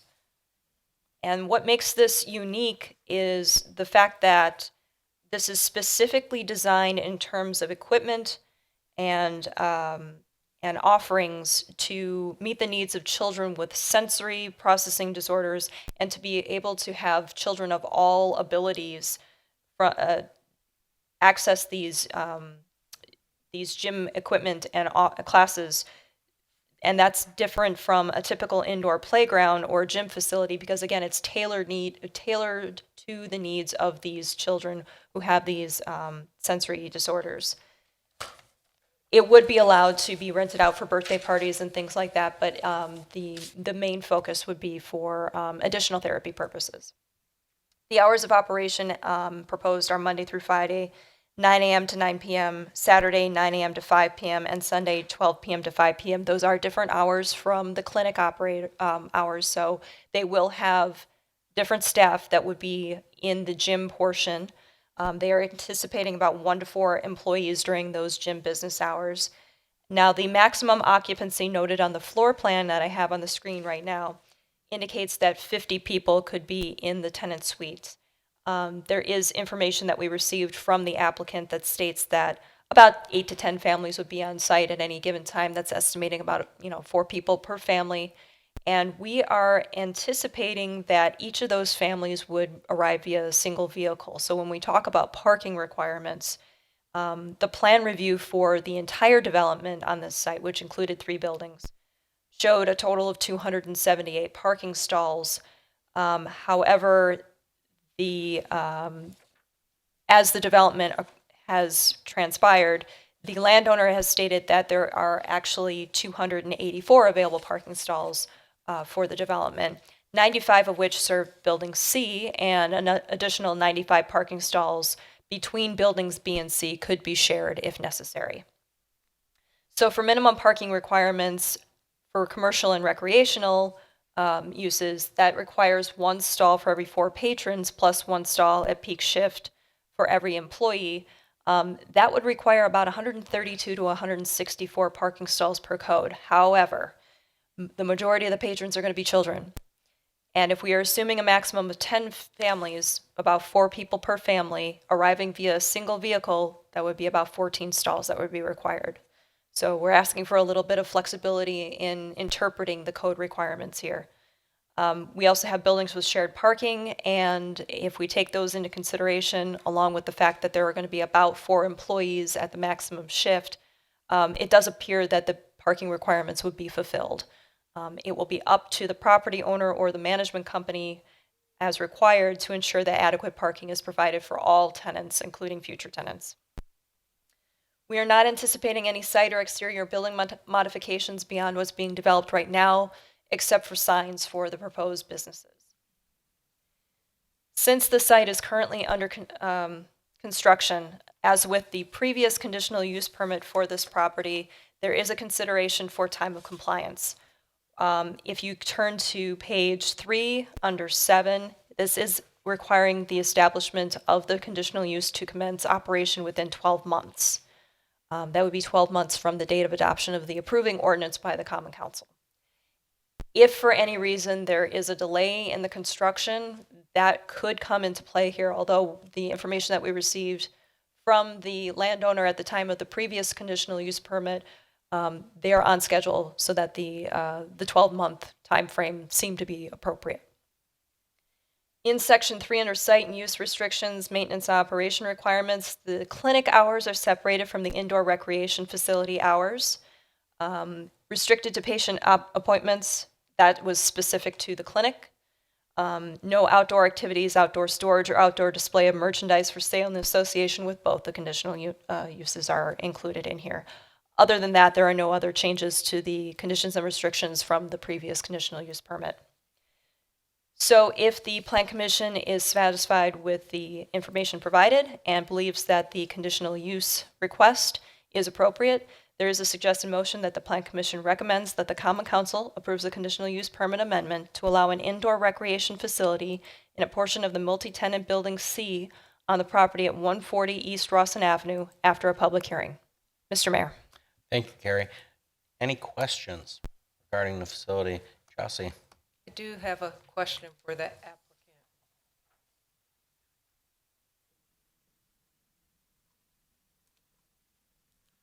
Dustin Nikelski, St. John Properties. I'm representing the applicant and the building owner. For this recreation facility, will it be accessible through like the sharing wall of the therapy clinic? That's one thing I was hoping to clarify. They're complementary uses, but in our terms, they're going to be separate businesses. This business is just going to complement the clinic and provide the facilities that the clinic gives on a one-to-one offering with therapy sessions with therapists, so the families can use that same equipment that's located in the clinic next door on like an open public setting. So it allows them to come in on their own time and use it, but it also allows them to have like birthday parties where like they can't go to traditional facilities, but they can invite their friends to come to a facility that's tailored to them and celebrate their birthday in their own way. So it's really just kind of set up to provide that equipment to the public. Thank you. Brad, anything? No. Donnie? No. Chris? You know, when I read about this weekend, I'm almost emotional about it, because when I think about what this company is coming to, this business is coming to do in Oak Creek for these families and kids to potentially help them, it just really makes you feel good about this whole project. So I really appreciate them coming to Oak Creek. Greg? Dawn? Mike? No. Stina? No. Me neither. I agree with Chris. So much needed business in the city, and these things are appropriate. So, motion on K. Seifert moves that the Planning Commission recommends that the Common Council approves a conditional use permit amendment to allow an indoor recreation facility in a portion of the multi-tenant building C on the property at 140 East Rawson Avenue after a public hearing. Guzikowski, a second. Roll call. Hannah, I. Simmons, aye. Lorick, aye. David Chai? Guzikowski, Oldani, aye. Seifert, aye. Chandler, aye. Okay, gets us to item 6L, and that's a review of a temporary use permit submitted by Ozinga Concrete for a temporary portable batch ready-mix concrete plant at 8841 West Rawson. Right. Lori? Yeah, as you may recall, this is similar to a request that was made back in March 13th of 2018 for the portable batch plant. This would allow Zynga to continue to meet the increased demand for concrete in the area for upcoming construction projects within the next 24 months. As you can see on the screen, this is the location map for the portable plant. Nothing has changed between this application and the previous application submitted 2 years ago. Staff believes that this request is reasonable since Ozinga has previously approved for a 2-year temporary use permit for its temporary concrete batch plant. However, staff has concerns that a use that continues for several years should no longer be considered as temporary, but should be considered as permanent. Therefore, staff recommends that this temporary use be granted for 1-year period. If Plan Commission agrees, there's conditions provided for you at the front of your packet. Okay. Questions? Mike, anything? So then, yes, I see two things, and Lori, I know you mentioned it. Just clarifying, this is I think the applicant was looking for 2 years, and that the potentially we were looking at just 1 year with this approval. Is That's that correct. right? And the only other comment I have is I know they mentioned that with the conditions of just the sweeping of the road, and that's the thing that you always see as the trucks are entering on Rawson and heading westbound. Sometimes you see a good cloud of dust as the cars are driving through that. So, the expectation is that they keep up on the road sweeping. Dawn? Greg? Chris? Nope. Donnie? Fred? The applicant here, Yeah, they've been waiting all night. Come I on. just have a question.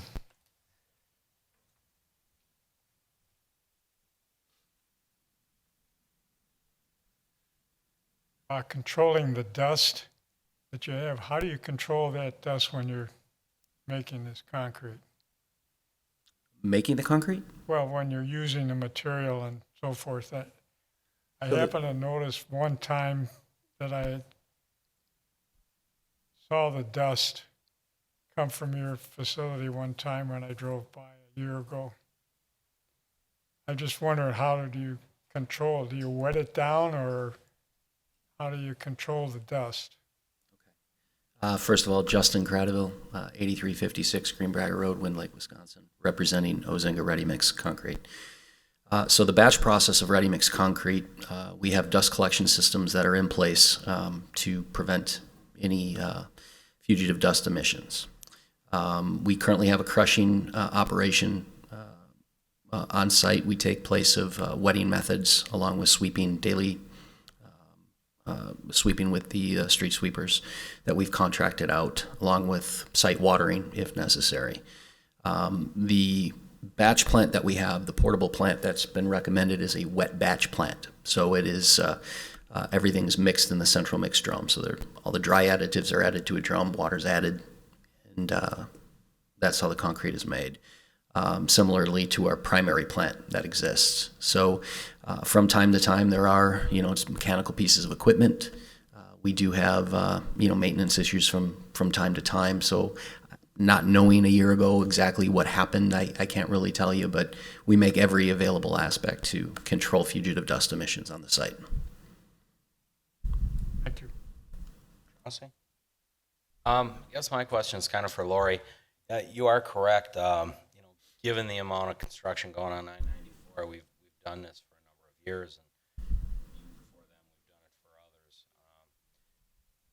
If we give them this year, what happens when the year's up? They gotta fold that plant up and get out. What if the road construction goes a year and a half?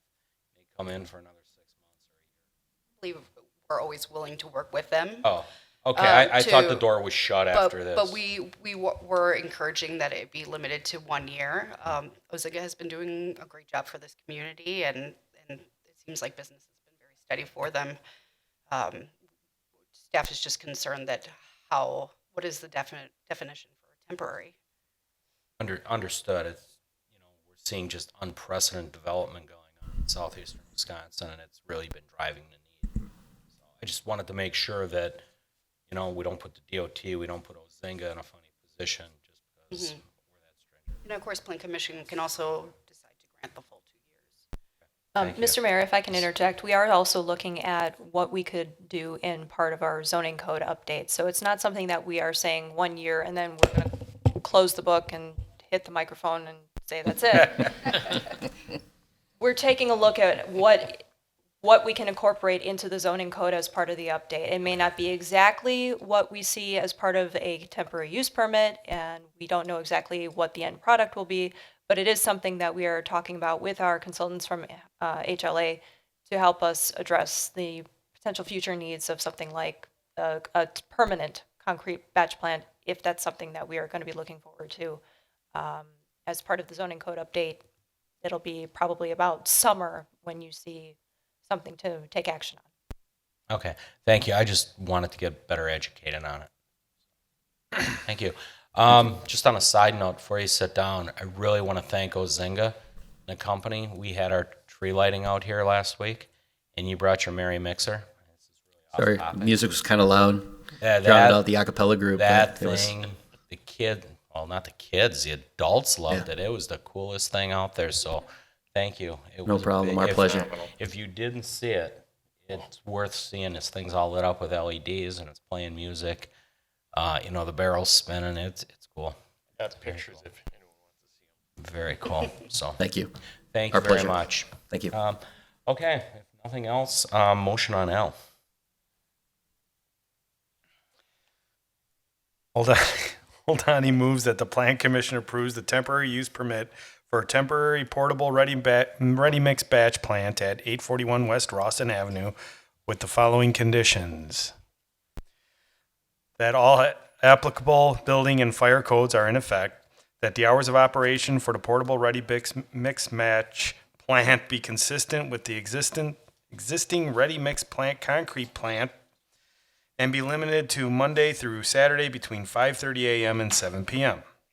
that the temporary use shall expire on December 31st, 2020, that on-site airborne dust and debris control measures are utilized throughout the operation, that the stockpiles are restricted to the existing locations as shown on the approved site plan and may not exceed 30 feet in height, that any truck traffic associated with the temporary use is restricted to state and county highways, that a street sweeper is utilized minimum of once per day, that the property is returned to its original condition, all temporary equipment and stockpiles removed within 14 calendar days following the expiration of the temporary use permit.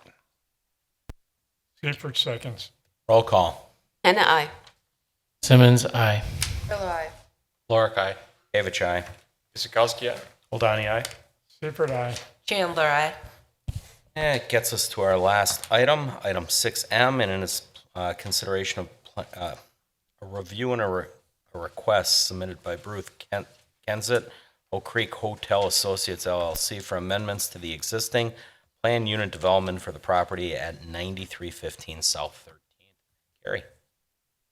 The proposal is to allow amendments within the existing PUD. The PUD is actually from 1979. That PUD did not envision hotels and restaurants as part of the planned unit development for 3 properties. It includes, at the very southern end, the subject property, which is highlighted in red on the screen, the Steinhoffels property to the north, and then the vacant property that's to the north of that. That's the extent of this PUD. So the request is to allow hotels and restaurants within that PUD, and staff is also taking this opportunity to bring that PUD more in conformance with current code requirements. Part of the reason we're doing that is because it actually opens up a little bit more flexibility for future developments within the PUD to be in line with code. The original PUD is quite restrictive. That was adopted in Ordinance 805. That's part of your packet. Since that adoption in 1979, several zoning changes have occurred for the code, and that leads to many, many conflicts within the existing sections. So one of the requests is to revise Section 5 permitted uses to allow hotels and restaurants. Currently, hotels and restaurants are considered conditional uses in the B4 district. The restaurant portion is really more for that drive-through consideration, should something like that be proposed. The PUD requires that uses are approved by the Plan Commission. However, it restricts those uses to manufacturing, fabricating, storing, cleaning, testing, assembling, disassembling, repairing or servicing establishments, provided operations conform with the appropriate performance standards, and those appropriate performance standards are such things as pollution, noise, noxious odors, those kinds of things that are stated in the PUD. It also allows business and professional offices and accessory uses incidental to and on the same lot as the principal use.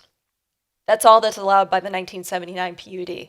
So you can understand why bringing it more in line with conforming to current code would allow some opportunities for the PUD to have some more flexibility in terms of uses in the future.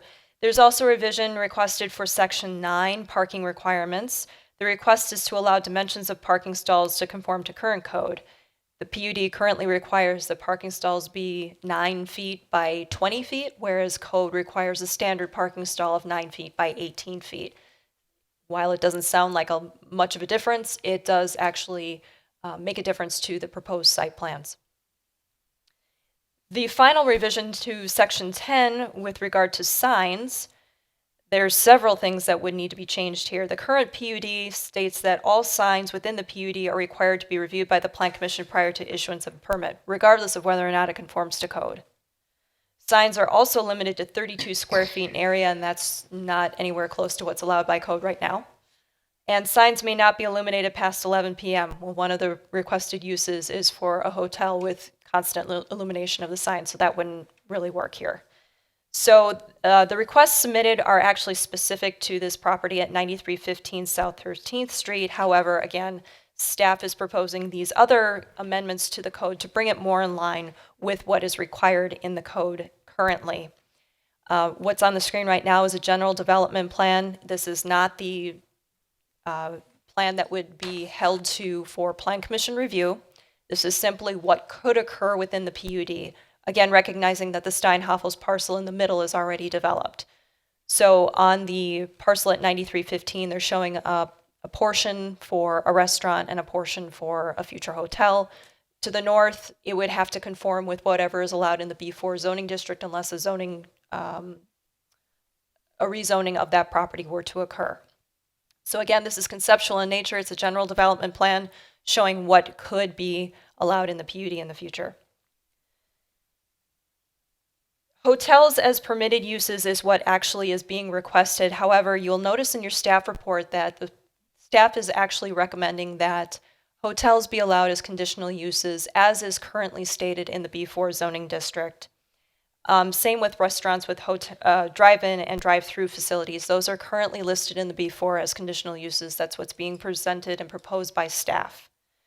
The operational impacts of hotels and consequently restaurants with drive-through facilities can vary depending on the details of the proposed hotel itself and of the specified use. So staff is of the opinion that the additional level of review that is allowed by a conditional use situation would lead to the best possible development for these properties.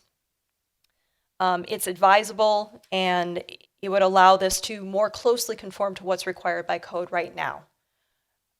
Again, the request is for allowed as permitted, but staff is stating that conditional uses are what we feel is appropriate for this area. However, if the Plan Commission and Common Council agree with the proposal, then they would be considered as permitted uses within the PUD. So it's up for discussion, for consideration, and for ultimate recommendation. The amended conditions and restrictions are included in your packets for consideration. Rather than going through them because it's almost a rewrite of what's in the PUD right now, I will just ask that if you have any questions, I can certainly try and provide some clarification on that. If the PUD as proposed or within the recommended conditions and restrictions is considered and recommended for council approval, it does not preclude additional reviews or hold the Plan Commission to approve any future uses or development plans as part of the PUD. It is simply an allowing process. This is required in order to allow for certain things to happen down the road, but you're not actually approving specific site plans or specific uses at this time. With that said, there is a suggested motion that the Plan Commission recommends that the Common Council approve the plan unit development amendments for the property at 9315 South 13th Street and the other properties included in the current PUD after a public hearing. Mr. Mayor. Thank you, Carrie. Questions from the commission for Carrie? No, she answered all the questions I had. Mike, anything? Just comment that I would take staff's advice on the conditional use, if that is the, sounds like that is what we are advised to do. There may be a little bit greater control. Don? Greg? But then I agree with making it a conditional use. Chris? Yeah, I do agree also with Greg, the conditional use. I think one question I would have, I am disappointed. I am the alderman for the district, and I have not heard from the applicant about this. But is this like an extended stay type of hotel that they're looking for, or is this going to be more of a Carrie? Well, it's not actually part of the conditional use request, so it's a hotel, period, that they're requesting. Whether or not that is under a certain brand or flag or type, it's hotels in general that are being requested. Got it. Don? Nope, I'm good. Fred? No. Chauncey? Oh, nothing from me. So go ahead with the motion. Lorick moves that the Plan Commission recommend that the Common Council approve the planned unit development amendments for the property at 9315 South 13th Street after a public hearing. Seifert seconds. Roll call. Anna, aye. Simmons, aye. Hello, aye. Lorick, aye. Gavich, aye. Guzikowski, aye. Ladani, aye. Seifert, aye. Chandler, aye. Excellent. And just before we adjourn, I'd like to thank this commission for a year's worth of very hard work. It's been a very active year here in Oak Creek, and appreciate all your time, effort, time away from your families and other things to make the city a better place. So, greatly appreciate it. Wish you all very happy holidays. And again, I'll probably see you along the way, but if I don't, we'll see you in January. So gets us to adjournment. Grillo moves to adjourn at 8 o'clock. Anna seconds. Roll call. Hannah, aye. Simmons, aye. Grillo, aye. Lorick, aye. Kavich, aye. Kuzikowski, aye. Ladani, aye. Seifert, aye. Chandler, aye. All right, good night. And again, thank you to staff. Appreciate it as always. Tim, Lori, Doug, Carrie, great job.